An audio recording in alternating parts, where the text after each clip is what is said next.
Hello everyone, आप सभी का आराधना के इस डिजिटल प्लेटफॉर्म पर हार्दिक स्वागत है। आज हम नेक्स्ट लेक्चर के अंदर चैप्टर नंबर 5 पढ़ेंगे, आंशिक अवकलज। ठीक है, जो कैलकुलस की बुक में चल रहा है। दो चैप्टर पहले से क्लियर हो चुके हैं, एक तो चाप का अवकलज और दूसरा था वक्रता त्रिज्या का। ठीक है, रेडियस ऑफ कर्वेचर का। आज हम पढ़ेंगे पार्शियल डिफरेंशियल। ठीक है, इसके अंदर क्या है कि पार्शियल डिफरेंशियल इक्वेशन होती किस टाइप की। जैसे मान लो कि अपन ने अभी तक ज़्यादातर देखिए 12th क्लास में अगर आपने पढ़ा होगा कि y बराबर एफ एक्स टाइप का कोई फॉर्म है, तो इसमें x क्या होता है? x होता है स्वतंत्र चर। क्या होता है? स्वतंत्र चर, यानी कि इंडिपेंडेंट वेरिएबल। एक ही इंडिपेंडेंट वेरिएबल है। और ये y होता है डिपेंडेंट वेरिएबल। क्या होता है? डिपेंडेंट वेरिएबल, यानी कि आश्रित चर। क्या होता है? आश्रित चर। जब एक ही स्वतंत्र चर हो तो उसको हम कहेंगे नॉर्मल वाला फलन कहेंगे। ठीक है, और अगर आंशिक अवकलज में क्या होता है कि इसके अंदर देखिए y बराबर एफ एक्स है, तो हम क्या करते हैं? x के सापेक्ष क्या करते हैं? इसका अवकलन करते हैं। तो हमको क्या मिलता है? टोटल डेरिवेटिव, यानी कि संपूर्ण अवकलन dy/dx। अगर स्वतंत्र चर एक से ज्यादा हो गए, स्वतंत्र चर एक से ज्यादा हो गया, तो उस केस में हमको क्या मिलेगा? आंशिक अवकलज। जैसे मान लीजिए आंशिक अवकलज के अंदर परिभाषा की बात करूं मैं कि कोई z फलन है f(x) की फॉर्म में। ठीक है, इसमें एक या एक से अधिक, इसमें दो या दो से अधिक क्या है? ये स्वतंत्र चर है, यानी कि डिपेंडेंट वेरिएबल। दो से या दो से अधिक हो जाते हैं, और एक होता है आश्रित चर। ठीक है, तो इसका एक निश्चित मान मिलता है कब? जब x और y को अपन वेरी करवाते हैं, तो हमको z का एक निश्चित मान मिलेगा। ये होता है आश्रित चर और ये होते हैं स्वतंत्र चर, यानी कि इंडिपेंडेंट वेरिएबल। तब अगर हमको बोला जाए कि z x के सापेक्ष इसका अवकलन करना है, तो हम कैसे करेंगे? इसका आंशिक अवकलन होता है del z upon del x। ये नोटेशन होता है कि x के सापेक्ष इसका अगर अवकलन करना है तो del z upon del x, अगर y के सापेक्ष बोला जाए तो del z upon del y। इस तरह से होता है, यानी कि जब आपको x के सापेक्ष अवकलन बोला जाए तो x का ही करना है, तो उस कंडीशन में y क्या हो जाएगा? y हो जाएगा कांस्टेंट, यानी कि y अचर हो जाएगा। इस केस में क्या हो जाएगा? x अचर हो जाएगा, यानी कि आपको x को एज ए कांस्टेंट की तरह ट्रीट करना है। आपको खाली y के सापेक्ष बोला गया है तो y का ही अवकलन करना है, बाकी का आपको स्थिर रखना है। ठीक है, उसको चेंज नहीं करना है। तो आइए देखिए, इसके ऊपर कुछ फॉर्मूले वगैरह और भी है और हम सॉल्व करते हैं। ठीक है, जैसे मान लीजिए इसको मैं बता देता हूँ आपको बेसिक चीज़ है कि z बराबर दे दिया आपको x³ y plus y³ x plus x³ plus 1। ये आपके पास फलन है। z बराबर देखिए इसमें x y की टर्म आ रही है, तो ये किस तरह का फलन हो गया? x, y की टर्म का फलन हो गया। ठीक है, तो अब क्या करना है आपको कि अगर आपको बोला जाए x के सापेक्ष इसका अवकलन करना है, तो कैसे करोगे? इसमें दो फलन साथ में है, तो आपको इसका खाली x के रेस्पेक्ट में पार्शियल डेरिवेटिव ही पॉसिबल है। तो x के सापेक्ष इसका अवकलन करोगे तो क्या होगा? y तो अचर हो गया, ये ऐसा कैसा रखना आपको? x³ का कितना हो गया?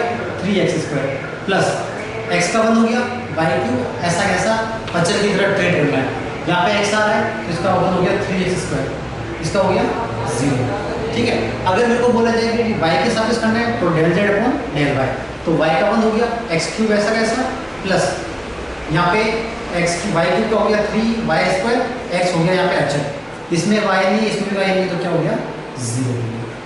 ठीक है, अगर इसमें दो कोटि का पूछे तो दो कोटि का मतलब यहाँ पे x का हो रखा है, तो अगर ये पूछ लिया जाए del² z upon del x del y, यानी कि ये बराबर होता है किसके? del y del x का। यानी कि एक बार y के सापेक्ष करो, फिर जो भी आंसर आता है उसका आपको x के सापेक्ष करना है। इसमें क्या है कि जो x के सापेक्ष किया है फिर उसका y के सापेक्ष करना है, तो दोनों कंडीशन में ये आंसर क्या आता है? हमेशा बराबर आता है। नहीं चाहे पता चल रहा है तो देख लीजिए इसका अगर मैं y के सापेक्ष करूंगा तो क्या मिलेगा मेरे को? देखिए del² z x का हो रहा है और y के देखो x के सापेक्ष हो रहा है, तो क्या आएगा? ये del z upon del x। इसको मैं लिखना चाहूँ तो कैसे लिखूंगा? ऐसे भी मैं इसको लिख सकता हूँ, ये लिखो चाहिए मेरे, यानी कि x का हो चुका है, उसका मैं y के सापेक्ष कर रहा हूँ। ये देखिए ये वाले टर्म याद रखना। अब इसका मेरे को y के सापेक्ष करना है, तो क्या हो जाएगा? एक 1 y आएगी, कितना हो जाएगा? 3x²। अच्छा हो गई, यहाँ पे y आ रहा है, कितना हो जाएगा? 3y²। इसमें y आ रहा है, नहीं आ रहा तो 0। ये हमारा आंसर आ गया। अब मैं इसको भी चेक करता हूँ, यानी कि इसको x के सापेक्ष अवकलन करवाता हूँ, तो इसको मैं कैसे लिखूंगा? इसको मैं लिखूंगा del upon del x del z upon del y। ठीक है, तो y का हो रखा है, तो इसको करेंगे तो क्या आएगा? एक तरफ से ये इसकी वैल्यू है, एक सेकंड ना, बात नहीं देखिए बराबर वैसे तो इसको आप इस फॉर्म में लिख सकते हो, और ये वाला है वो नीचे ऑलरेडी मैंने बता दिया, यानी कि पहले एक्स का कर दिया, फिर एक्स का होल है, जो भी आएगा उसको फिर अपन वाई के साथ लगाएंगे। अब इसमें देखिए ये वाला देख लीजिए, del square z del x del y, तो यानी कि वाई का हो रखा है, अब उसका एक्स के सापेक्ष करना है। तो देखिए डेल जेड अपन डेल वाई की वैल्यू क्या है, ये रही। अब इसका एक्स के सापेक्ष करना है, तो यानी इसका एक्स के सापेक्ष करोगे तो क्या आएगा 3x स्क्वायर, यहाँ पे एक्स अचर हो गया, इसका कितना हो जाएगा एज इट इज, ये और ये वैल्यू आपस में बराबर है। तो हम कह सकते हैं कि दो कोटि का आंशिक अवकलन इस फॉर्म में और दो कोटि का आंशिक अवकलन इस फॉर्म में बराबर होता है। ठीक है, ये थोड़ी बेसिक चीजें थी। अब हम बढ़ते हैं नेक्स्ट टॉपिक की तरफ।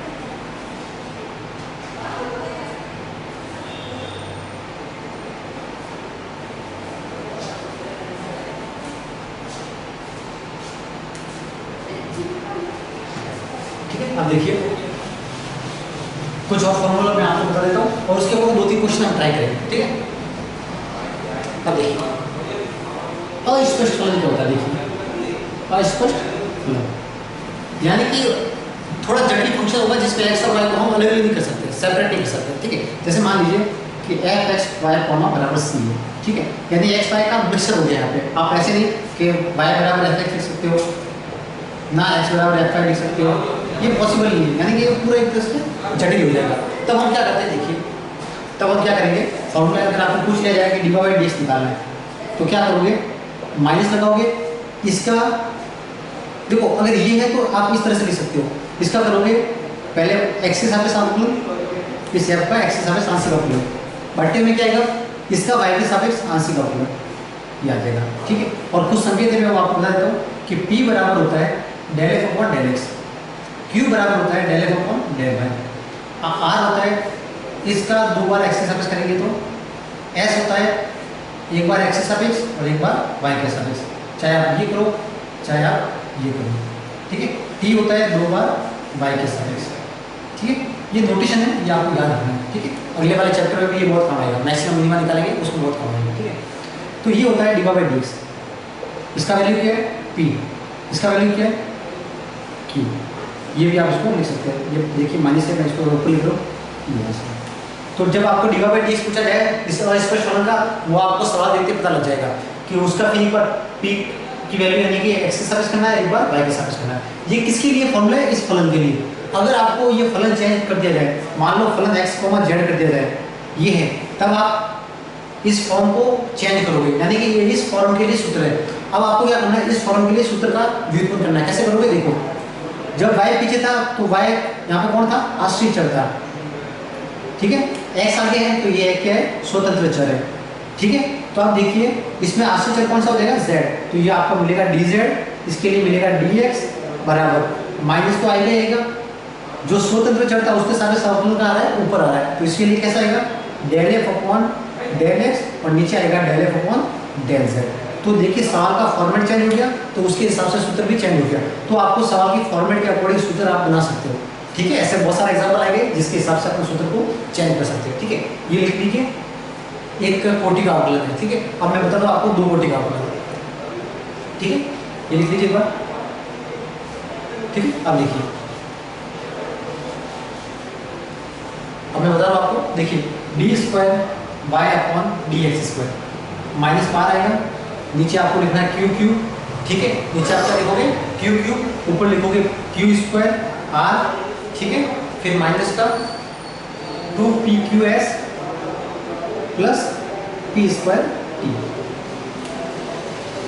यहाँ लिखोगे। ठीक है, माइनस क्यू स्क्वायर का मतलब क्या है कि जो आप एक बार वाई के सापेक्ष आंशिक अवकलन करोगे उसका स्क्वायर यहाँ पे करना है। आर का मतलब क्या है कि 2 बार आपको एक्स के सापेक्ष करना है। ये सारे नोटेशन हैं जो आपको यहाँ सबसे पहले निकालना है और फिर यहाँ पे पुटअप करना है आपको। ठीक है, ये फॉर्मूला नोट कर लीजिए। अभी मैं 1-2 सवाल और आपको करा दूँ।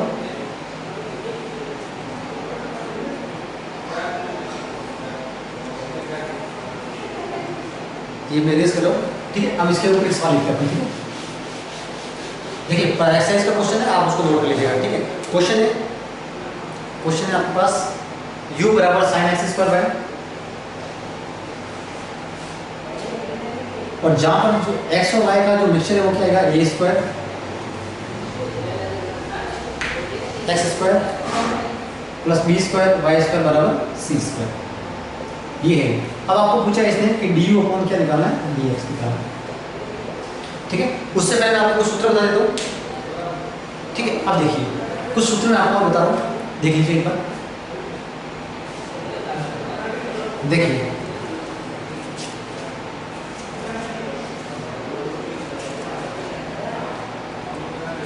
कि u कोई फलन है x कॉमा y का। ठीक है, मैं आपको उसके दो फॉर्मेट बताऊंगा, वो आप नोट लीजिएगा। u x y का फलन है और x भी एक सेपरेट फलन है t का, ये मान लीजिए फाइव टी, और y भी है एक t का फलन है। ठीक है, जब एक ही स्वतंत्र चर का अगर कोई फलन होता है तो उसका हम टोटल अवकलन करते हैं, यानी कि dy अपॉन dx करते हैं, जैसे जिस हिसाब से। और अगर उसमें दो या दो से अधिक फलन आ गए तो हम उसका कैसा अवकलन करते हैं, आंशिक अवकलन करते हैं। ठीक है, इस चीज़ मैंने आपको बता रखी है। अब देखिए u x y का फलन है, x पूरा का पूरा t का फलन है, y भी पूरा का पूरा t का फलन है। तो ये चेन कैसे बनेगी, सूत्र आपको अगर बनाना है तो आपको एक चेन याद रखना है। चेन क्या है कि u आपको लेके जा रहा है x y पर, x y पे लेके जा, और x y आपको कहाँ लेके जा रहा है, ओनली फॉर t पर लेके जा रहा है। ये चेन बनेगी। तो यहाँ से आपको यहाँ पर आना है, इसका आपको ये u में से लिख रहा हूँ, इस u का t के सापेक्ष आपको अवकलन करवाना है। तो कैसे कराओगे, u को पहले x पे लेके जाओगे, x वाला आपको लेके जाएगा t पर, फिर u वाला y पे लेके जाओगे और y वाला आपको लेके जाएगा t पर। तो देखो सूत्र कैसे बनेगा, du अपॉन dt। ये टोटल क्या है, क्योंकि u से आप सीधा जा रहे हो t पर, और t ओनली फॉर एक ही स्वतंत्र चर है। तो जब एक ही स्वतंत्र चर होता है तब उसका कैसा होता है, संपूर्ण अवकल गुणा करता है। ठीक है, तो d अपॉन dt आएगा। क्लियर है चीजें। अब देखिए u से आपको x पे जाना है, इसमें दो से अधिक स्वतंत्र चर आ गए, दो या दो से अधिक आ गए, तो यहाँ पे होगा आंशिक अवकलन। अब x आपको लेके जाएगा t पर, तो इसमें देखिए कि यहाँ पे होगा टोटल अवकलन, प्लस u वापस जाएगा y पर जो होगा आंशिक, और y आपको लेके जाएगा t पर, तो यहाँ पे आ जाएगा पूरा का पूरा। ये होगा। क्लियर हुई चीजें। अब देखिए दूसरा फॉर्मूला मैं बता रहा हूँ, ये सवाल देकर आपको फॉर्मूला पुट करना है। ठीक है, इसको लिख लीजिए, मैं इसको मिटा रहा हूँ या नीचे लिख लूँगा, कोई दिक्कत नहीं। ठीक है, आ जाएगा। अब देखिए u फलन है x y का। ठीक है, u फलन है x y का।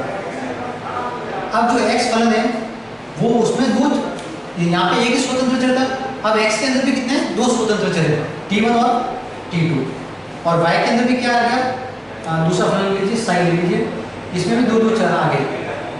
ठीक है, सूत्र को देखिए, सवाल की पहचान करनी है और फिर इसका फॉर्मूला पुट करना है। तो देखिए इसको मिटा रहा हूँ। अब इसकी चेन देखिए कैसे बनेगी, u आपको लेके जा रहा है x y पर, x कहाँ लेके जा रहा है, t1 और t2 को। अब देखिए ऐसे सवालों में वो आपसे क्या पूछेगा, ये टोटली पूछेगा। अगर आपको यहाँ से यहाँ जाना है तो क्या पूछेगा, आपको आंशिक पूछेगा। क्यों पूछेगा, क्योंकि दो या दो से अधिक स्वतंत्र चर आ गए। अगर नहीं आते तो यहाँ पे टोटल आता, अब यहाँ पे दो से अधिक स्वतंत्र चर आ गए, दो या दो से, तो यहाँ पे आंशिक पूछेगा आपको। अब आपको यहाँ से यहाँ पे जाना है तो कैसे जाओगे, पहले आपको u से x पे जाना पड़ेगा और आंशिक ही होगा पूरा। ठीक है, और x वाला आपका ले जाएगा t1 पे, प्लस u आपको ले जाएगा y पर, और y भी आपको ले जाएगा t1 पे। ठीक है, ये पहला फॉर्मूला हो गया।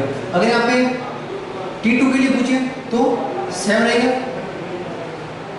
अब x आपको ले जाएगा t2 पर, y पर भी जाएगा u, तो y भी कहाँ लेके जाएगा इसको, ये भी आपको ले जाएगा t2 पर। ये नॉर्मल फॉर्मूला है, और बेसिकली फॉर्मूले ये एग्जाम के अंदर पूछे जाते हैं कि आपको सवाल का फॉर्मेट दे दिया जाएगा कि इस फॉर्मेट के लिए सूत्र निकालो।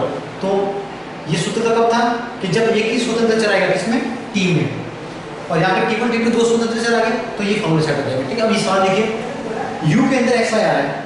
ठीक है, अब x y के अंदर कुछ नहीं आ रहा है, सिंपल सा आ रहा है। तो यहाँ पे देखिए क्या करोगे, देखिए सूत्र में बना रहा हूँ del u upon del x, sorry d upon dx। क्या आएगा, u के अंदर दो स्वतंत्र चर आ गए, तो यहाँ पे होगा आंशिक, आंशिक हो गया।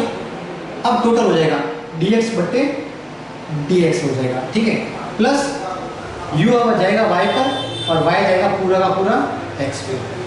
देखिए, और वैसे में अगर आपको ऐसे आइडिया लगाना हो तो देखो dx dx चला गया, x आ रहा नीचे, y चला गया, x आ रहा नीचे, जो कि आपको ना चाहिए। अब सारी वैल्यू पुट कर दीजिए। इस u का x के साथ समतुल्य क्या आएगा, cos x square plus y square. ठीक है, अब x का वापस करो, इसका हो गया 2x, इसका हो गया 0। अब देखिए ये एक तरह से अस्पष्ट फलन हो गया जिसमें only for dy by dx होता है। तो dx अपॉन dx फॉर्म के हिसाब से लिखा मैंने, सूत्र के हिसाब से, ये कट गया, इसका आंसर कितना आ गया 1, प्लस इसका y के सापेक्ष आंशिक अवकलन, ये आ गया, ये वापस इसका करो, इसका 0 हो गया, इसका हो गया 2y। इसको थोड़ा मैं आगे से मिटा रहा हूँ, ठीक है। अब देखो यहाँ क्या आएगा 2y, ठीक है। dy/dx इसका y के सापेक्ष अवकलन, देखो या तो आप 12th क्लास की तरह कर सकते हो या फिर जो भी सूत्र बताया था आपको उससे कर सकते हो। तो जो सूत्र बताया उससे कर लो, माइनस आता है, फिर क्या आता है, इसको f मान लो तो del f/del x, नीचे आएगा del f/del y। तो इसका x के सापेक्ष अवकलन क्या आएगा a², इसका हो गया 2x, इसमें नहीं आ रहा x, 0 हो गया, ये भी 0 हो गया, ठीक है। अपॉन में y के सापेक्ष करो, ये 0 हो गया, b² ऐसा कैसा रहेगा, और y के सापेक्ष करोगे तो कितना आएगा 2y। ये फॉर्मूला हो गया, ठीक है। अब बस सॉल्व करो, इसको थोड़ा सिंपलीफाई करो। cos x² + cos x² + 5 common आ रहा है, ये 2x भी कॉमन आ रहा है, ये 2y से 2y तो कट गया, 2x कॉमन आ रहा है, ले लो 2x कॉमन ले लिया, cos x² + y² कॉमन आ रहा है। अब देखिए यहाँ क्या बच गया, 1 बच गया, ये पूरा कॉमन आ गया, 1 प्लस माइनस माइनस, ये भी कॉमन आ गया, ये भी कॉमन आ गया, मैं बोला कर रहा हूँ वो कॉमन आ गया, ठीक है। तो क्या बचा, -a²/b², ये आपका आंसर आ गया, ये आया du/dx का आंसर। क्लियर है चीज़ें, ये लिख लीजिए एक बार आप, ठीक है। तो ये था मैंने फॉर्मूला बता दिया आपको और ये सवाल बता दिया, ठीक है। इसको नोट लीजिए फटाफट नोट लीजिए, फिर और क्वेश्चन बताता हूँ आपको।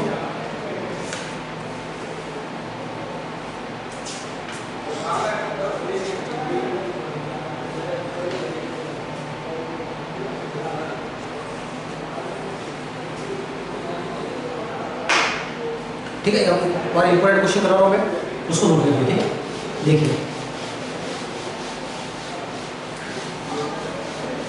उस टाइप के 3 क्वेश्चन है तुम्हारे एक्सरसाइज में भी है और एग्जाम्पल में भी है, ठीक है। मैं थोड़ा इंपॉर्टेंट क्वेश्चन करा रहा हूँ। देखिए b आपको दे रखा है x - 5 y - z z - x, ये आपको फॉर्मूला दे रखा है। क्या पूछा आपको कि del b/del x, del b/del y और del b/del z, इसका आंसर आना चाहिए आपके पास 0, ये प्रूव होना है। ऐसे ऐसे 3 क्वेश्चन है और 5.bx है उसके अंदर भी एक क्वेश्चन ऐसा है, ठीक है। अब देखिए सबसे पहले इस क्वेश्चन को पढ़ने का एक ही तरह का तरीका आपको याद रखना है कि इसके अंदर 3 स्टेप है। तो क्या करना है आपको, ये मानना है कि t1 = x - 5, ये पहला स्टेप आपको करना है। इसको मान लो t2 मान लो,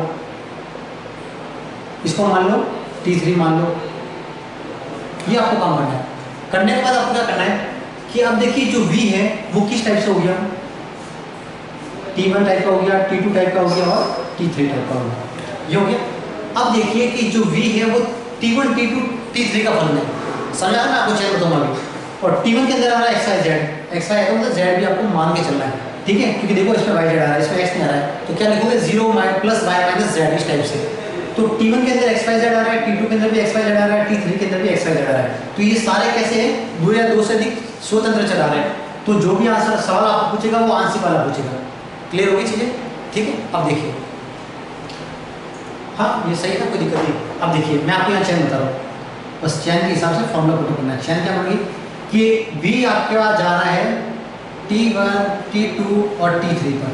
क्लियर होगी चीजें, t1 t2 3 का जा रहा है x y और z पर। अब आपको यहाँ से सीधे यहाँ पे आना है, तो क्या करोगे फॉर्मूले में कि v आपको t1 पे लेके जाएगा, t1 आपको x पे लेके जाएगा, फिर v t2 पे जाएगा, t2 आपको x पे लेके जाएगा, v t3 पे जाएगा, t3 पे आपको x पे लेके जाएगा। तो ये फॉर्मूला हो गया। उस फॉर्मूले में रखोगे तो आपको ये पूरा मिल जाएगा।